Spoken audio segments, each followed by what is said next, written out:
Shabbat, Samar Gimel Amud Bet.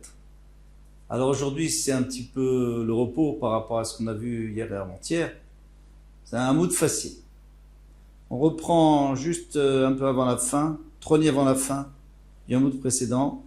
Amarav Kana, Amarav Shimon ben Lakish, Vambrela, Amaravasi, Amaresh Lakish. Lakish, que c'est Ravasi qui a dit en origine. Vambrela, Amarav Biaba, Amarav Shimon ben Lakish, Kol Amegadel Kilefra, tout celui qui élève un chien méchant. Alors il y en a qui vont enlever le rat, le méchant, et qui disent, il y en a qui écrivent qu'élève, tout simplement, un chien, n'importe quel chien, parce que on verra que même un chien qui est pas mauvais, il fait quand même peur. Betor Beto dans sa maison. Moner Chesed Mitor Beto. Il empêchera le Chesed dans sa maison, parce que les pauvres ne voudront pas rentrer quand ils vont voir un chien. Chez Neymar, comme il est écrit, la masse, Mereu Chesed. Chez Ken Bilshol Yevanit, parce qu'en grec, Korim la Kelev la masse. Le Kelev, le chien, on l'appelle la masse. Alors si on appelle la masse en grec, le grec vient, comme toutes les langues viennent de l'hébreu, donc il y a une racine dans l'hébreu qui veut dire la masse. Donc le chien, il empêche de son ami, de son prochain, chesed, des pauvres. Il va même enlever de sur lui la Yirat Shamaim. Il n'aura plus d'Yirat Shamaim, cet homme-là qui est un chien chez Neymar. Yirat Shakai Azov. À la fin du pasouk de la masse, il y a écrit, et la Yirat Shakai, la crainte d'Hachem, il va abandonner. Pourquoi? Parce qu'on sait que les marins, ils ont beaucoup d'Yirat Shamayim, ils ont beaucoup de crainte parce qu'ils savent qu'ils sont tout le temps en danger. Et il n'y a que sur Hachem qu'ils peuvent compter pour les sauver des dangers de la mer. Celui qui va apporter un chien à la maison pour le protéger, il n'aura plus peur. Puisqu'il n'aura plus peur, il n'aura plus Yirat Shamayim. De la faute. Aïteta, Daïla Leoubeta, il y avait une femme qui est montée dans une maison, avec permission, les méfa, pour faire cuire, elle n'avait pas de four, pour faire cuire dans le four du propriétaire de cette maison. Navar Bakalba. Alors il y avait un chien qui a aboyé, Itakar Vadada. Elle était enceinte et elle a commencé à avoir une fausse couche. Donc c'est fini, son bébé, il s'est déraciné de l'endroit où il était, de l'endroit où il pouvait vivre. Alors là, il lui a dit, Marie de Beta, le maître de maison, l'auditrali, n'aie pas peur. Les Shakil, il y va. Ils ont été enlevés, on lui a arraché ses canines pour pas qu'il morde, shkilin tout frais, et ses ongles pour pas qu'il griffe. Amrale, elle lui a dit shkula tivoter. C'est une expression très connue dans l'Agmara. Shkula tivoter, ta tova, ta faveur que tu me fais là pour me consoler, elle a été prise, feshadia achizre, elle a été jetée sur les ronces, elle ne sert à rien. Pourquoi? Kvarnad, le fœtus déjà s'est déplacé et il a perdu sa vie. Ah, donc ici on voit que même si c'est un chien qui n'est pas méchant, puisque de toute façon il ne peut rien faire ce chien, alors peut-être un petit caniche, peut-être qu'un tout petit chien, il y en a qui vont dire, il y a des possibles qui disent qu'on pourra avoir un tout petit chien parce que tout le monde sait qu'il n'est pas dangereux. Amaravuna, Maïdirtiv, Samach, Bacho, Beyalodutecha. Qu'est-ce qu'il veut dire quand il y a écrit sois heureux, Bachour, jeune homme, Beyalodutecha, quand tu es jeune, profite de la jeunesse. Viativ libecha, viativra libecha. Ouais, et que ton cœur te fasse plaisir. Bime Bachour-Otecha, lorsque tu es jeune, va l'air, va, Bedarke libra, va après ton cœur, Mareenecha. Et la vue de tes yeux, ce que tu vois, profite. Mais sache que surtout Hachem t'amènera au jugement. Alors, ça veut rien dire. Tu dis à quelqu'un, fais ce que tu veux, mais tu vas être puni. Alors, Agma va expliquer. Atkan divrei Yitzhara, le début du pasouk, c'était le Yitzhara qui dit, vas-y, profite, fais-toi plaisir. Mais quand il y a écrit Veda et sache, divrei Yitzhara Tov, et puis après le Yitzhara Tov, il dit, attention, tout tu vas payer. Il y a un pinkas, il y a un carnet, on écrit tout, et après il faut passer à la caisse. Comme c'est écrit dans Pirkei Avot. Resh Lakish a dit, Kan divrei Torah. Que le début du passage qui parle de divrei Torah, Veda, et à partir de Veda, Mikan velach le maasim tovim. Alors on va expliquer. Semach bacho biladotecha, vitifra lebecha bemebechaotecha, ça veut dire que tu dois apprendre la Torah avec simcha, et avec un bon cœur, avec joie. Valer bedarki lebecha, et va d'après ton cœur, et marienecha, d'après ce que tes yeux voient, c'est-à-dire, si tu penses que c'est ça le pshat, vas-y, fais un beau pshat comme ça. Si tu es persuadé qu'il est juste, bien sûr. Veda, mais après, quand on change, on dit Veda, Kalkol, Machelamata, sache que tout ce que tu as étudié, Imnot et quand même, si tu les accomplis pas, eh bien, tu vas finir par donner le din. Donc c'est facile de dire apprends, mais il faut mettre en application, sinon tu devras être jugé là-dessus. Birit Teora. Birit, on avait dit, c'est le cerf qui tient le bas. Teora. Amar, elle est Teora. Pourquoi elle est Teora? Amar Raviuda.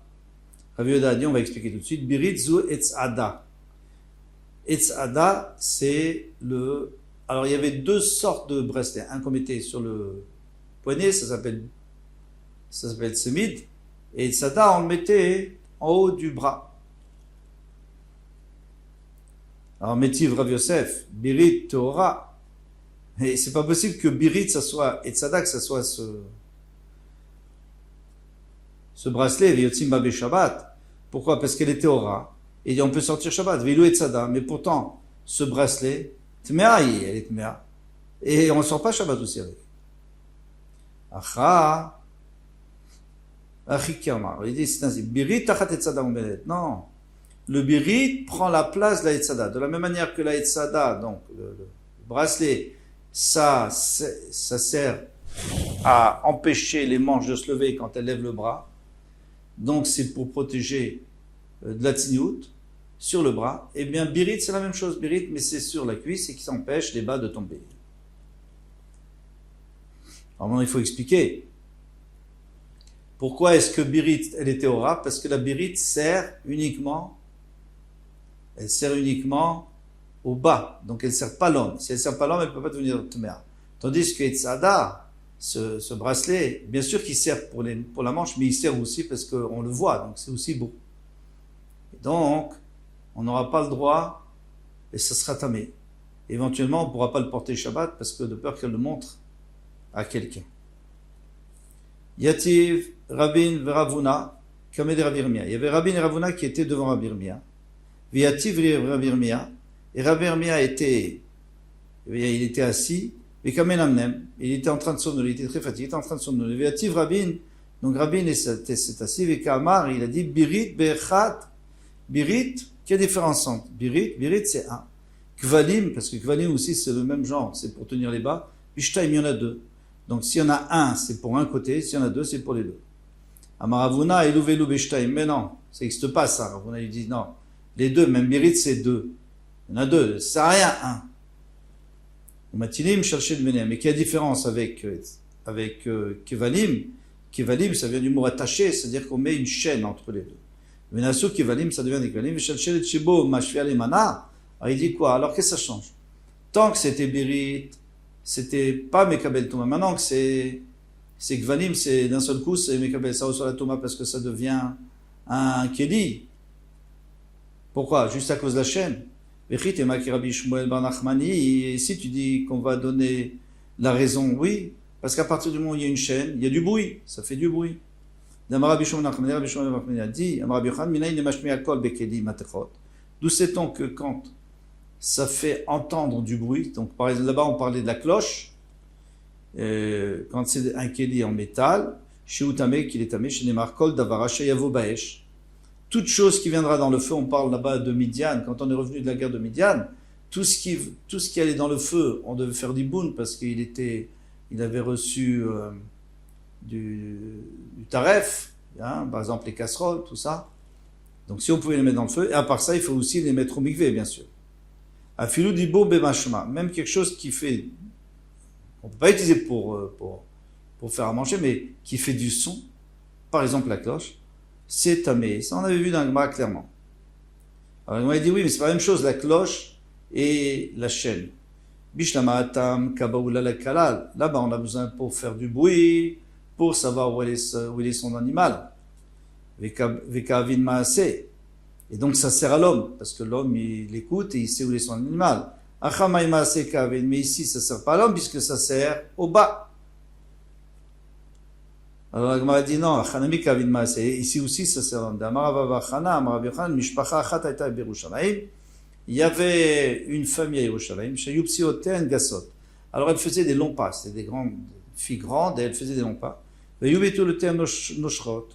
et donc elles perdaient leur virginité, leur bétouline. À Soulaim Kevanim, on leur a fait donc ces deux cercles avec entre eux une chaîne. On a mis donc une chaîne entre eux, chez le Yubsotem Gassot, pour qu'elles puissent plus ouvrir les pieds. Elles perdaient plus leur bétouline. Itar Beur Ravirmia, et à ce moment-là, Ravirmia s'est réveillé, puisqu'on a dit vu que le Rav était endormi. Amar Leou cher, c'est juste ce que tu as dit. Toi, tu as raison. C'est pas ce qu'il avait dit lui 1 et 2. Et ainsi a dit Rabbi Yochanan. Alors, voilà. Kiata Rav Dimi, Amar Rabbi Yochanan, Minaïn la Harig, Koshu Shetam. Et d'où sait-on que Harig, c'est d'ailleurs un tissu qui a été tissé, eh bien, qu'il est tamé. Kol Shehu, même s'il est tout petit. Mitzitz, on peut apprendre du tzitz. Pourquoi? Parce que le tzitz, c'était tout petit. Et pourtant, ça s'appelle l'habit du Kohen Gadol. Ou le tarshit, l'ornement du Kohen Gadol. Amar le Abaye ve tzitz harigou. Abaye il a dit, mais le tzitz, il n'est pas tissé, c'est pas du tissu, c'est du métal. Vatania tzitz kimin tas shel zav, c'est comme une plaque d'or. Verochav shtetzbaot. Donc, l'épaisseur, la hauteur, c'était 2 doigts. Et à part ça, c'était large. Vemoukaf meozen neozen. Et ça allait d'une oreille à l'autre. Sur le front. Ça s'appelle un fronteau. Vekatouvala avait été écrit dessus Shte Shitin. Il y avait la place pour faire 2 lignes. Yud, Ke, les malades, donc on mettait Hachem en haut, le nom d'Hachem en haut, toujours en haut. Ve Kodesh, Lamed les matins. Donc on voulait écrire Kodesh l'Hachem, Kodesh pour Hachem. Donc on mettait Hachem en haut et Kodesh là et le Lamed en bas. Pourquoi? Parce que si on avait fait le contraire, ça serait qu'Hachem serait en dessous et ça c'est assourd. Pas du kavod. Moi, je l'ai vu à Rome, parce qu'à Rome, ils ont pris les clims du Beth Amikdash. Et Katouv, il est écrit Kodesh Hashem Beshita Achat. Il est écrit Kodesh avant Hashem, c'est pas grave parce que c'est sur une seule ligne. Donc il n'y a pas sur le nom Hashem, il n'y a rien. Il n'y a qu'une seule ligne. Qui salik Rav Dimi le Nardea, lorsque Rav Dimi est monté à Nardea, Shalach Lehu, il leur a dit Dvarim Shamarti Lachem Tauthem. Il a dit, c'est faux ce que je vous ai dit. Moi, je vous avais dit qu'on peut apprendre du tzitz, mais non, le tzitz, c'est du métal, bien sûr, c'est pas du tissu. Donc, on ne peut pas apprendre du tissu. Mais Ram, cependant, Kacham Rabbi Mishum Rabbi Yochanan, on a dit au nom de Rabbi Yochanan, Minaïn, les tarshit kolshu. D'où sait-on qu'un tarshit,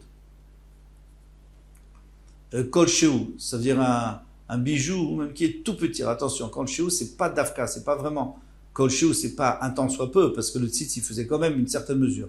Mais il faut qu'il fasse la même mesure, mais c'est petit par rapport au reste. Shiu tamé qui est tamé, mais tzitz, on peut apprendre du tzitz. Au minaï narig kol shiu shiu tamé. Maintenant, d'où sait-on qu'un tissu tissé, que kol shiu, même petit, shiu tamé, mais au beged. On apprend parce qu'il y a écrit au beged, ou alors le beged. Donc, le beged, c'est un habit normal, et au, ça veut dire même un tout petit beged. Le problème, c'est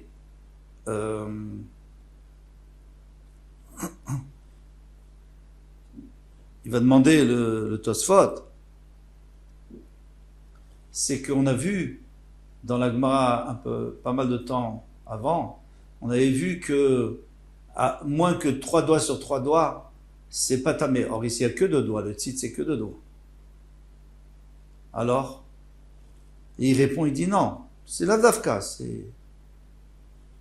il faut qu'il ait au moins, il dit, ça c'était pour un habit, un vieil habit qu'on avait coupé, alors on avait coupé un coupon, alors un pauvre, moins que 3 sur 3, il va pas utiliser, il va jeter. Donc, ça s'appelle pas un habit. Mais ici, quelqu'un qui a tissé, les khatechila, a priori, il a tissé, même si c'est la grandeur du tzitz, donc c'est pas 3 sur 3, c'est quand même tamé, puisque c'est la destination de ce qu'elle dit de cet habit. Tano Rabbanan, non mais nous enseigne Ari Kol Sheu Tamé. Donc on reprend. Ari Kol Sheu. Donc si ça a été tissé, même un temps soit peu, eh bien Tamé, Vetarshit, Kol Sheu Tamé. Et Tarshit aussi. Ari Vetarshit. Donc qu'est-ce qui se passe s'il y a les deux en même temps? Et attaché un tissu avec un Tarshit qui est en métal. Kol Shel Tamé, c'est Tamé. Alors qu'est-ce qu'on vient de dire? Bien sûr que c'est tamé puisqu'on vient de dire Kol Sheu. D'après les réponses de Tosfot qu'on avait dit qu'il fallait au moins la grandeur du tzitz, Donc ce qu'on vient nous apprendre, c'est que si on a la moitié de la grandeur du tzitz en tissu et l'autre moitié en métal, eh bien ça s'associe, même si c'est pas du tout le même matériau. Moussaf, sac à la béguette, le sac va rajouter sur le béguette, mais ça on va expliquer plus loin dans la Gemara. Chez Tamé Mishumari, qu'il est tamé parce qu'il a été tissé. Amarava, Ari Kolshu tamé, mais au béguette. D'où est-ce qu'on apprend que Ari Kolshu c'est tamé? Parce qu'il y a écrit au béguette, ou le béguette, ça veut dire n'importe quel béguette. Tarshit Kolshu tamé, mitzitz. Tarshit c'est du tzitz, on a déjà appris. Ari Vetarshit Kolshu tamé, mikol Keli Maaseh, parce qu'il y a écrit tout Keli Maaseh là-bas. Midian avait écrit, on aurait pu dire Keli Maaseh, les Kelim qui servent à l'homme. Pourquoi il a écrit Kol Keli Maaseh? C'est pour nous dire que, justement, même si il est moitié-moitié, il est quand même Mekabel Touma. Voilà. Comme promis, un daf rapide. À bientôt, Ezrat Hashem.